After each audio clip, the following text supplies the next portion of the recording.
From its small beginning as a one-man tiger research project in 1988, the WCS India program has blossomed into a multifaceted research and conservation initiative under the leadership of veteran wildlife scientist Dr. Ullas Karanth. A pioneer in the use of radio telemetry to study Indian tigers, Karanth is also well known for devising an innovative scientific technique for counting them using camera traps. But despite his many scientific achievements, Ullas Karanth isn't just an academic, but a visionary conservationist with a deep understanding of both ecology and society. This film outlines a pragmatic conservation solution that he has championed for over 2 decades.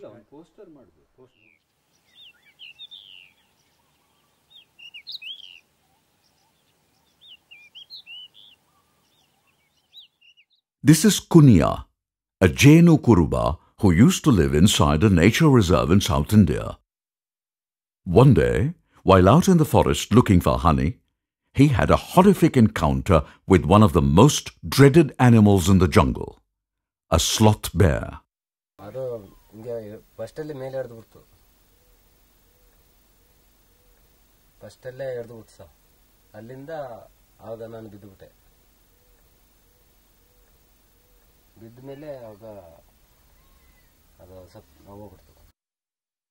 This is Revanna Shetty, a farmer who used to cultivate inside another reserve. Night after night, even as he tried to guard his fields, animals from the surrounding jungle would help themselves to his ripe crop.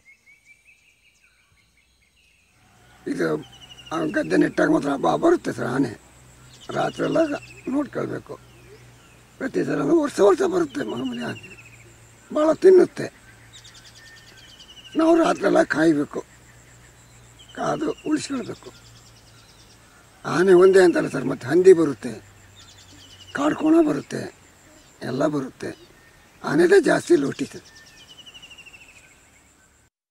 This is Vishwanatha, who used to live in a remote part of another South Indian nature reserve. ನಮಗೆ road ಇಲ್ಲ, ಶಾಲೆಗೆ ಮಕ್ಕಳನ್ನ ಕಳಿಸ್ಲಿಕ್ಕೆ ಇದಿಲ್ಲ. ಯಾರ್ಯಾರ ಮನೆಯಲ್ಲಿ ಶಾಲೆಗೆ ಬಿಟ್ಟು ಬಸ್ ಖರ್ಚು ಕೊಟ್ಟು ಶಾಲೆ ಮಕ್ಕಳನ್ನ ಓದಿಸ್ತಾ ಇದ್ದೇವೆ. ಅದಕ್ಕಾಗಿ ಒಂದು ಕಾಯಿಲೆ ಬಂದರೂ ಒಬ್ಬೊಬ್ಬರ ಹತ್ರ ಏನು ಮಾಡಲಿಕ್ಕೂ ಆಗಲ್ಲ, ಕಂಬಳದೊಲೆ ಕಟ್ಟಿ ಹೊರಬೇಕಾಗತ್ತೆ.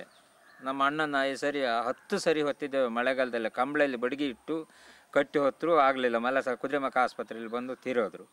ಅದೇ ಹೆಣನೂ ಅದೇ ಥರ ವಾಪಸ್ಸು ಕಂಬಳಲ್ಲೇ ಹೊತ್ಕೊಂಡು ಮನೆಗೆ ಹೋಗಿದ್ದೀವಿ. ಅದಕ್ಕಾಗಿ ಬೇಡ, ಎಲ್ಲಾದರೂ ನಾವು ಹೋಗಿ ಬೇರೆ ಕಡೆಯಲ್ಲೇ ಜಾಗ ನೋಡೋಣ, ಪರಿಹಾರ ನಿಮ್ಮಂಥವ್ರು ಏನಾದ್ರು ಜಾಸ್ತಿ ಪರಿಹಾರ ಕೊಟ್ಟರೆ ಒಂದು 2 ಎಕರೆ ಜಾಗ ನೋಡಿ ತಗೊಂಡು ಕೂರೋಣ, ಮಕ್ಕಳನ್ನಾರು ಶಾಲೆಗೆ ಕಳಿಸಿ ವಿದ್ಯಾಭ್ಯಾಸ ಕಲಿಸೋಣ ಅನ್ನೋದು ಆಸೆಗಾಗಿ ನಾವು ಕೊಡ್ತೇವೆ ಅಂತ ಹೇಳ್ತಾ ಇರೋದು. Despite being the second most populated nation in the world, with over 1.2 billion people, India is also one of the most biologically rich countries on the planet. Its forests are home to half the world's wild tigers and Asian elephants. If these and other highly endangered animals have survived into the present day, it is thanks to India's nature reserves. However, although there are over 650 national parks and sanctuaries spread across the country, even the well-known ones are extremely small compared to reserves elsewhere in the world. Africa's Serengeti Reserve is 30,000 square kilometers. In contrast, India's Panna National Park is a mere 543 square kilometers. America's Denali National Park is 25,000 square kilometers. Compare this to India's Nagarahole National Park, which is just 645 square kilometers. To add to the problem of their small size, many Indian reserves have thousands of poor people living within them. Some have taken over patches of forest or grassland for cultivation. Some raise livestock, herding them into the jungle every day. And others collect a variety of forest products for sale to traders. Although their life may appear carefree and even idyllic, the truth is, it is not one of harmonious coexistence with nature, but an everyday battle with the wildlife that surrounds them. Gaur, elephants, and other animals regularly destroy their crops. Tigers and leopards kill their livestock, and many are maimed or killed in encounters with wild animals. As wildlife populations have increased within nature reserves due to better protection, conflict too has increased, making life inside even more unlivable. At the same time, the rapid development and economic opportunities outside exert a tremendous pull. As a result, more and more forest dwellers are desperate to move out of the forest so they can carve out a better life for themselves and their children. Assisting them with fair and generous relocation out of nature reserves will result in two important gains: a better future for people outside and a brighter future for nature inside. Unfortunately, poorly implemented resettlement schemes have brought a bad name to the very notion of relocation. But when it's done right, a move out of the forest can deliver equity and prosperity to people. One of the best examples of this is the relocation that took place from the 500 square kilometer Bhadra Tiger Reserve in South India. Until 2002, over 450 families eked out a hand-to-mouth existence in about 13 scattered settlements. Anytime a family needed something, someone had to walk many kilometers to the nearest market, risking encounters with dangerous wild animals. During the dry season, the streams in the jungle could be traversed easily. But during the 4-month-long monsoon season of torrential rains, the only way across raging waters were flimsy and treacherous bamboo bridges. Many settlers were old and infirm and extremely apprehensive about the future. ಅದರಲ್ಲೂ ಮಧ್ಯದಲ್ಲಿ ಇವರಿಗೆ ಕಣ್ಣು ಕಾಣಿಸಲ್ಲ, ಎರಡು ಕಣ್ಣು ಕಾಣಿಸ್ತಿರ್ಲಿಲ್ಲ. ಇವಾಗ operation ಮಾಡಿಸಿದ್ದು ನನಗೆ ಕಿವಿ ಕೇಳಿಸಲ್ಲ, ನನಗೆ ಇವಾಗ ಮಿಷನ್ ಇಟ್ಟಿದ್ದಾರೆ. ಹಾಗಾಗಿ ತುಂಬ ಕಷ್ಟ ಆಗಿತ್ತು ನಮಗೆ. It wasn't just the people who suffered. Their presence had many negative impacts on the forest, including devastating forest fires. These fires were set deliberately every year for a variety of reasons, but mainly to clear the undergrowth and make it safer for moving around. Fanned by winds, the fires often went out of control and consumed everything in their paths. Often, they were severe enough to destroy hundreds of ancient trees that provided food and nesting space for a variety of wildlife. That wasn't all. Many settlers hunted illegally in the surrounding forests, decimating wildlife populations. They sometimes killed the predators that ate their livestock. And diseases transmitted by their cattle had deadly consequences for wildlife. It was by no means a happy or harmonious coexistence. In the early 1990s, conservation NGOs led by WCS began working closely with the government to promote the relocation of all 13 villages in Bhadra. While the government was willing to fund the scheme, many villagers were initially fearful of change. D.V. Girish, a WCS partner, patiently built up a rapport with them to understand their concerns. Over hundreds of discussions, it became clear that while most of the settlers could see the tangible benefits of resettlement, they feared being shortchanged.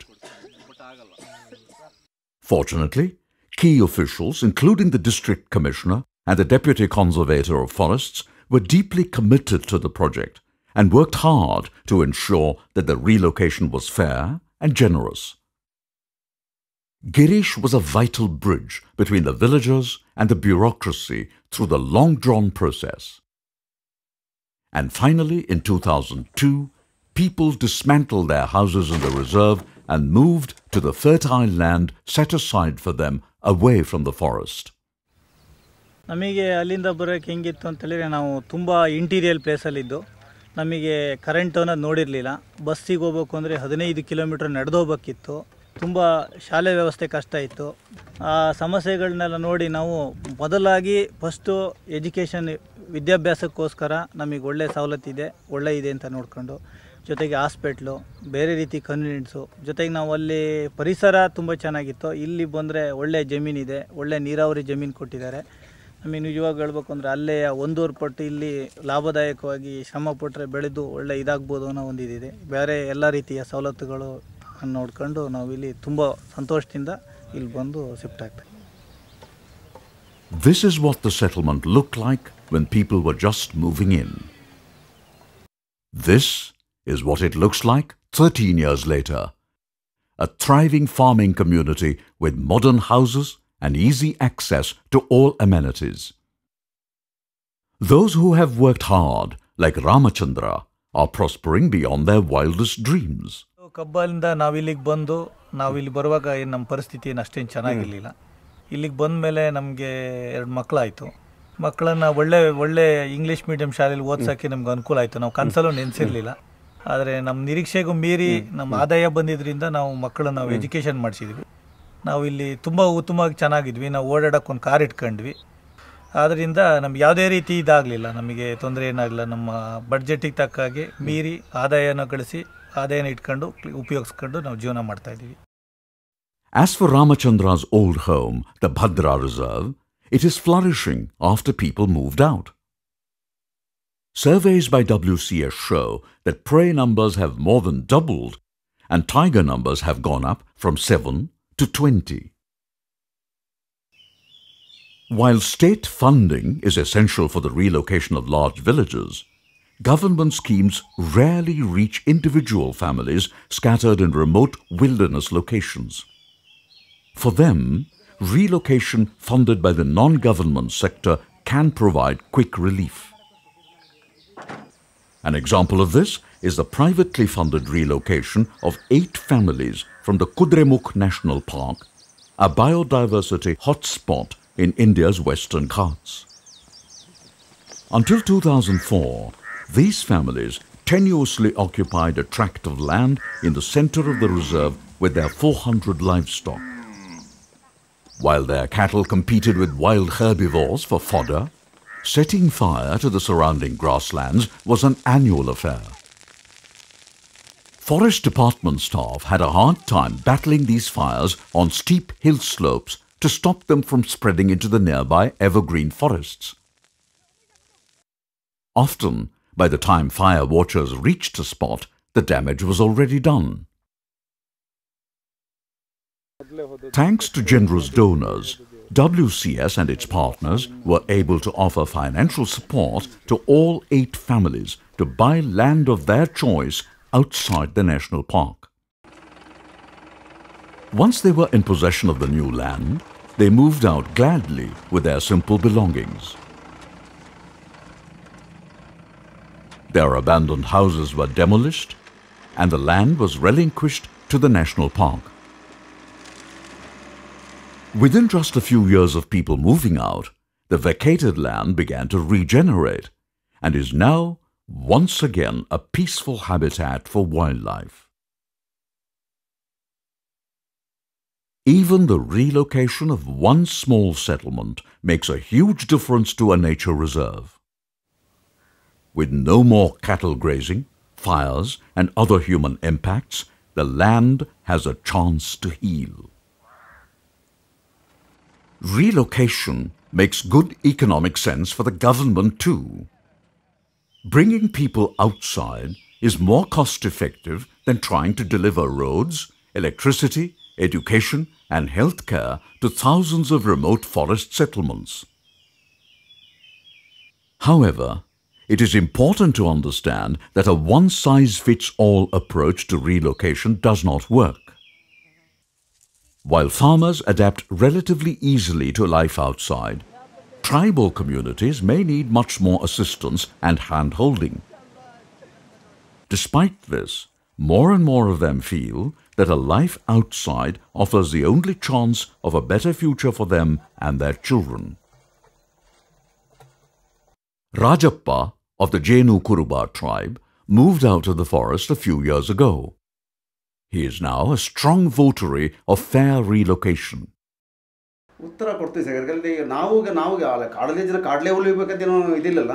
ನಾವು ನಾಗರಿಕತೆ ಬರ್ಬೇಕು. ನಾವು ಹೊರಗಡೆ ಬಂದು ನಮ್ಮ ಮನೆ ಮಕ್ಕಳಲ್ಲಿ ವಿದ್ಯಾಭ್ಯಾಸ ಕಲಿಬೇಕು. ನಾವು ಕೂಡ ಮನೆ ಮಕ್ಕಳಲ್ಲಿ ಬದಲಾವಣೆ ಆಗಬೇಕು. ನಾವು ಹಾಕುವಂಥ ಬಟ್ಟೆಗಳು ಬದಲಾವಣೆ ಆಗಬೇಕು. ನಾವು ಕೂಡ ಪಟ್ಟಣ ವಾತಾವರಣ ತಿಳ್ಕೊಳ್ಬೇಕು. ಈಗ ನಾವು ಬರೀ ಕಾಡಲ್ಲೇ ಇದ್ಕೊಂಡಾಗ ನಮ್ಮನ್ನು ಯಾವ ರೀತಿ ಕಾಣುತ್ತಾರೆ, ಒಂದು ಪ್ರಾಣಿಗಳ ಥರ ಕಾಣುತ್ತೆ. ಅದರಿಂದ ಹೊರಗಡೆ ಬರೋದು ಒಳ್ಳೆಯದು. ಈಗ ನಾಗರಿಕತೆ ಅಂಟ್ಕೊಂಡೇ ಇರಬೇಕು, ನಾವು ಚೆನ್ನಾಗಿರ್ಬೇಕು. ನಾವು ಅಲ್ಲಿ ಬಂದ ಮಾತ್ರಕ್ಕೆ ನಮ್ಮ ಸಂಸ್ಕೃತಿಯನ್ನು ಉಳಿಸೋದಿಲ್ಲ. ಸಂಸ್ಕೃತಿ ಆಚಾರ ವಿಚಾರ ನಡೆಸ್ತೀವಿ, ಹಬ್ಬ ಹುಣ್ಣಿಮೆ ಮಾಡ್ತೀವಿ. ಅದ್ರ ಮಟ್ಟಿಗೆ ನಾವು ನಾಗರಿಕತೆ ಬಂದಿದ್ದು ತಪ್ಪು ಅನ್ನೋದು ಕಲ್ಪನೆ ಯಾರು ಹೇಳ್ತಾರೆ ಅವ್ರದ್ದು ಕಲ್ಪನೆ ತಪ್ಪು. ನಮ್ಮ ನಾಗರಿಕತೆ ಬಂದಿದ್ದು ಎಷ್ಟೋ ಒಳ್ಳೆಯದು. The truth is, unlike the San people of the vast Kalahari desert in Africa, or hunter-gatherers who live cut off from the outside world in the Amazon forest, most forest dwellers inside India's tiny nature reserves are already in advanced stages of transition to modernity. They aspire for all the things we take for granted: steady incomes, secure housing, health care, and education for their children. Most of them continue to live in the forest not because they enjoy it, but because they lack the resources to relocate. While forcing people to move out of nature reserves is clearly wrong, compelling generations of them to remain hopelessly marooned inside is no less unjust. The notion of harmonious coexistence between growing numbers of people and growing numbers of wild animals within India's small nature reserves is a utopian dream. Anyone who romanticizes the lives of forest dwellers has clearly never lived in a forest. The constant conflict with wildlife is an unending struggle, and risking one's life every day in the pursuit of diminishing forest products is a no-win proposition.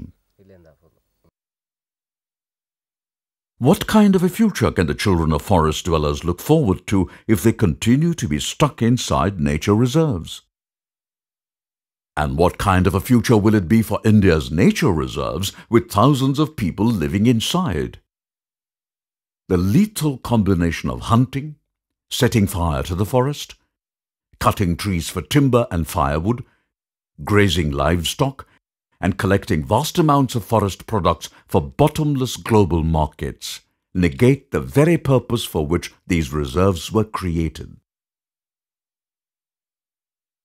Enabled to relocate with dignity and afforded the right opportunities and exposure to the outside world, at least the younger generation of today's forest dwellers will no longer need to depend on the forest for a livelihood, and will have a chance to escape the grip of poverty and deprivation. Nature reserves collectively occupy only 5% of India's landscape.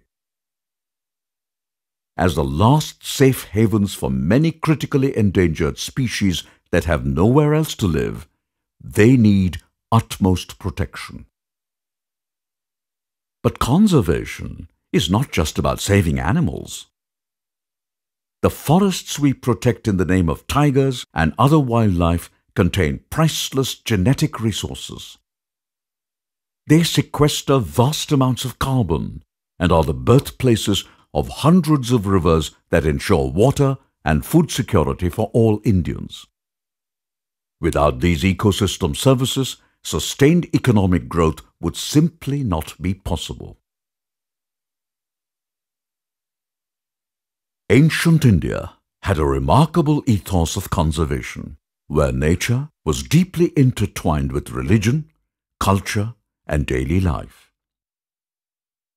Today, this has given way under the pressures of over 1.2 billion people and their rising material aspirations.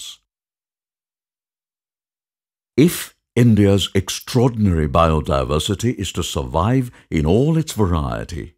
We must start treating nature reserves as modern-day sacred groves. Since most reserves are already hemmed in from the outside by human use, protecting them from incompatible human activities inside is vital if they are to retain their ecological integrity.